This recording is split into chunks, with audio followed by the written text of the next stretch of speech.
పరకామణిలో గత ప్రభుత్వ హయాంలో కొంతమంది అధికారులు అవకతవకలకు పాల్పడ్డారు. అంటే భక్తులు మొక్కుబడిగా స్వామివారికి సమర్పించినటువంటి కానుకలను వారు లూటి చేసేటువంటి ప్రయత్నం చేశారు. అది చూడగానే మీకు ఏమనిపించింది? సోషల్ మీడియాలో చూసాం, చాలా బాధ అనిపించింది. అందుకనే వాళ్ళు చేసిన తప్పుకే వాళ్ళకి 11 వచ్చినాయి. వాళ్ళు చేసిన పాపం వాళ్ళే కొట్టుకపోయారు. ఆ స్వామి ఉన్నాడు అన్న నమ్మకం కలిగింది. అది ఒక్కటి అట్లా దొంగతనం చేయడం వల్ల అది బాధ కలిగింది, చాలా బాధ అనిపించింది. అట్లా వేయడం చాలా తప్పు, కానీ దొంగలు పక్కకు జరిగిరు, ఆ దేవుడే చూసుకుండు. చాలా సంతోషం. చంద్రబాబు నాయుడు సార్ ఆ హయాంలో చాలా బ్రహ్మాండంగా ఉంది, చాలా హ్యాపీగా ఉన్నాం, బాగుంది, చాలా సంతోషం అనిపించింది దేవుని చూడగానే. భక్తులు స్వామివారికి చెల్లించినటువంటి మొక్కుబడిగా కానుకలు కానివ్వండి, ముడుపులు కానివ్వండి, అవి ఒక అధికారి లూటీ చేసేటువంటి ప్రయత్నం చేశారు. అది మీ దృష్టికి వచ్చిందా? చూసినాం, సోషల్ మీడియాలో చూసినాం. ఓకే, ఏమనిపించింది? అట్లా తప్పు కదా. లాస్ట్ టైం ప్రభుత్వం ఏం చేస్తుంది అట్లాంటి చర్యలు తీసుకోవాలి కదా. అంటే 2 రోజుల ముందు 3 రోజుల ముందు తెలిసినట్టుంది. సంవత్సరం ఈ ప్రభుత్వం సంవత్సరం కింద వచ్చింది కదా.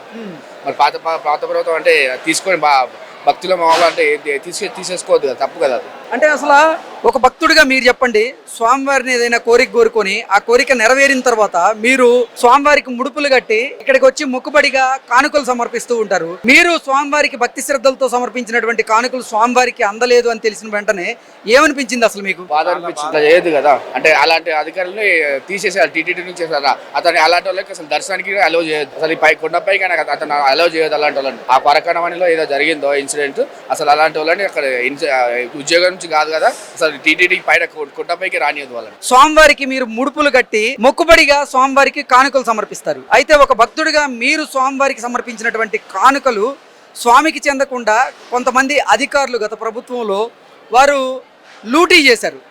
అది మీకు చూసిన వెంటనే ఏమనిపించింది? చాలా బాధ అనిపించిందండి. ఒక హిందూ సాంప్రదాయంలో పుట్టి ఒక హిందూ పౌరుడిగా సనాతన ధర్మాన్ని కాపాడవలసిన వ్యక్తులే ఇలాంటి అవినీతి పరి పాల్పడడం చాలా బాధ అనిపించింది. ఎవరైతే హిందువు అయితే ఆ హిందువునే ఆ స్థానంలో ఉంటే చాలా బాగుంటది. కానీ వేరే మతస్థుని తీసుకొచ్చి దేవాలయాలు పెట్టడం వల్ల ఇలాంటి అవినీతులు జరగడం కూడా కారణం అని మేము భావిస్తున్నాను. అది చాలా తప్పండి. ఎవరైతే హిందూ సాంప్రదాయ సనాతన ధర్మం మీద కట్టుబడి ఉంటాడో వాళ్ళనే ఆ ఆలయ ధర్మకర్తలుగాను ఆలయ సిబ్బందిగా నియమిస్తే బాగుంటుందని మా ఒక ఉద్దేశం. అంటే ఒక భక్తుడిగా మీరు స్వామివారికి భక్తి శ్రద్ధలతో సమర్పించినటువంటి కానుకలు స్వామివారికి చెందకుండా ఇలా అధికారి కొట్టేశారని తెలియగానే అసలు ఫస్ట్ మీకు ఏమనిపించింది? సరే, అది ఒక ద్రోహం కింద అనిపించింది సార్. ద్రోహం అనిపించింది. దేవునికి చేసిన ద్రోహం కాదు, ప్రజల మనోభావాలను దెబ్బతీసేటటువంటి ఆ ప్రయత్నంగా నేను భావిస్తున్నా సార్.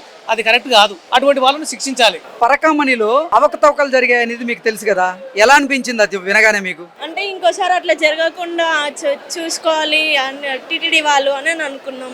ఒక భక్తురాలిగా మీరు స్వామివారి మీద నమ్మకంతో భక్తి శ్రద్ధలతో ముడుపులు చెల్లించుకుంటూ స్వామివారికి మొక్కుబడిగా కానుకలు సమర్పిస్తారు. ఆ కానుకలు స్వామివారికి దక్కలేదు అని తెలియగానే ఏమనిపించింది? అంత దూరం నుంచి వచ్చి దర్శనం చేసుకున్నాక ముడుపులు అంటే వాళ్ళు ఇట్లా యూజ్ చేసుకున్నారంటే బాధ అనిపిస్తుంది కదా. ఇంకోసారి అట్లా జరగకుండా చూసుకోవాలి అని అధికారులను కోరుకుంటున్నాను. భక్తులు స్వామివారికి సమర్పించినటువంటి కానుకలు స్వామివారికి చెందనీయకుండా కొంతమంది అధికారులు వాటిని లూటీ చేసేటువంటి ప్రయత్నం చేస్తూ ఉన్నారు.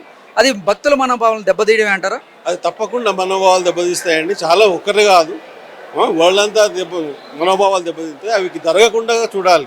అధికారులు కానీ ప్రభుత్వం కానీ కఠిన చర్యలు తీసుకొని అలాంటివి జరగకుండా ఏర్పాట్లు ఉంటే మంచిది. ఓకే, ఒక భక్తుడిగా మీరు చెప్పండి, మీరు స్వామివారికి సమర్పించినటువంటి కానుకలు స్వామివారికి దక్కలేదు అని తెలియగానే మీకు ఏమనిపిస్తుంది? బాధ అనిపిస్తుంది. మధ్యలో వాళ్ళు స్వామి కాకుండా మధ్యలో వాళ్ళు తింటున్నారే అని బాధ అనిపిస్తుంది అండి. అది ఎవరికైనా మంచిది కాదు కదా. వాళ్ళ తిన్న వాళ్ళు కూడా వాళ్ళు నేను అనుకుంటా మరి అంటే ఏం పైవాడు చూస్తూ ఉంటాడు. పరకామణిలో మీరు చెల్లించినటువంటి కానుకలు ఏవైతే ఉన్నాయో అవి శ్రీవారికి దక్కకుండా కొంతమంది అధికారులు అలాగే గత పాలకులు చేతివాటం ప్రదర్శించారు. అంటే స్వామివారి సొమ్ముని వారు అపహరించారు. దీన్ని ఎలా చూడాలి? ఇది చాలా దౌర్జన్యంగా ఉందండి. దీనికి వచ్చి ఆ వెంకటేశ్వరుడే వచ్చి బదులు చెప్పాలి. ఈ మరి చేసేది వచ్చి అనీతి అన్యాయం చేస్తున్నారు. దీనికి వచ్చి వాళ్ళకి లెసన్ వచ్చి బాగా వచ్చి ఆయన ఒక పాఠం కల్పియాలండి. ఇది వచ్చి ఈ మరి చేసేది వచ్చి సరిగా లేదు, న్యాయం లేదు, నియతి లేదు. ఆ భక్తి అనేది ఉంటే మనసు భక్తి మార్గంగా ఈ మరి చేయరు. ఈ చెయ్యేందుకు ఉండే ఒక ఎఫెక్ట్స్ వచ్చి they will realise, he will show. But కొంచెం కాల పరిస్థితి, ఇక్కడ కొంచెం వెయిట్ చేయాలి. వెనకాల వచ్చి వాళ్ళకి దీనికి ఉండే రివార్డ్స్ ఖచ్చితంగా వాళ్ళకి లభిస్తుంది. దానివల్ల మనం ఎవరిని ఏమి చెప్పేది లేదు. ఆటోమేటిక్గా వాళ్ళు చేసిన మంచి కానికి వచ్చి దేవుడు వచ్చి ప్రసాదిస్తూ ఉంటాడు. ఇప్పుడు అధికారులు కానివ్వండి, గత పాలకులు కానివ్వండి, చేతివాటం ప్రదర్శించడం అసలు ఎంతవరకు కరెక్ట్ అంటారు? మీరు చెప్పేది నమ్మే మరిగా లేదు. బట్ మీరు చెప్పింది 100% వచ్చి అది అన్యాయంగా ఉంది. ఆ మరి చెయ్యకూడదు. అది ఎట్లా సార్ ఆ మరి చేస్తారు? Is it possible? ఇప్పుడు వచ్చిన వీడియో క్లిప్పింగ్ చూస్తే దాన్ని నమ్మలేని వాళ్ళు కూడా నమ్ముతున్నారు.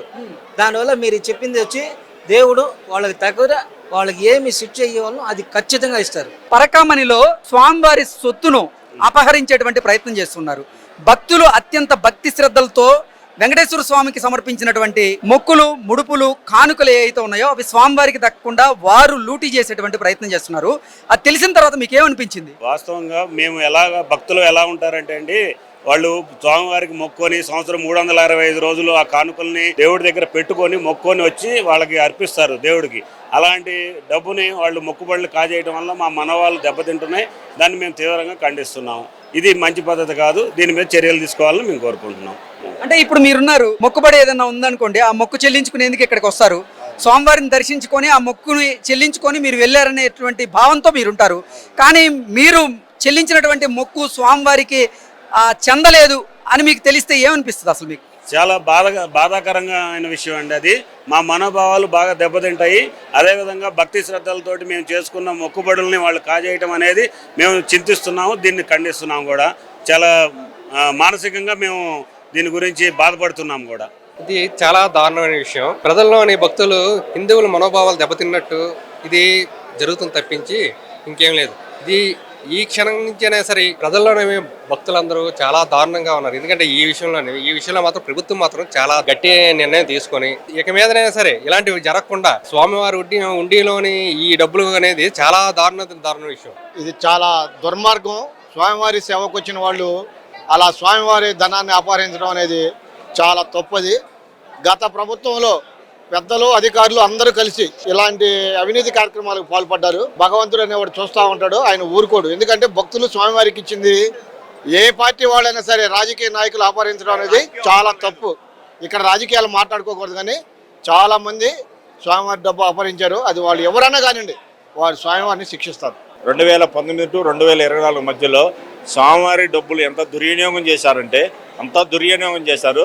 దానిలో భూమన కరుణాకర్ రెడ్డి గారు ఉన్నారు, ఈ రవికుమార్ గారు ఉన్నారు, ఇంకా ఇతరులు చాలా మంది ఉన్నారు అధికారులు. వీళ్ళందరినీ తప్పనిసరిగా ఆ భగవంతుడు సాక్షిగా వాళ్ళందరినీ శిక్షించాలని మేము ఒక భక్తుడిగా కోరుకుంటున్నాను. 2014-15లో ఎన్ని డబ్బులు వీళ్ళందరూ కలిసి రియల్ ఎస్టేట్ వ్యాపారం చేశారు. ఈ రవికుమార్ గారు, ఈ భూమన కరుణాకర్ రెడ్డి గారు, వైవి సుబ్బారెడ్డి గారు ఉన్నారు, చైర్మన్ గా ఆయన చేశారు. వీళ్ళందరూ ఈ డబ్బుల్ని తీసుకొని ఒక రియల్ ఎస్టేట్ వ్యాపారం చేసి మొదలు పెట్టారు. వీళ్ళందరూ దందా చేశారు అన్ని డబ్బులు దారుణంగా. ఏంటి ఇది మహాపచారం కాదా? మహాపచారమే, చాలా దారుణం ఇది. స్వామివారు ఊరుకుంటారు, చూస్తుంటాడు, పైన పెట్టే కాడ పెడతాడు ఎప్పుడో వాళ్ళందరికీ. Please subscribe to Leo news for more videos.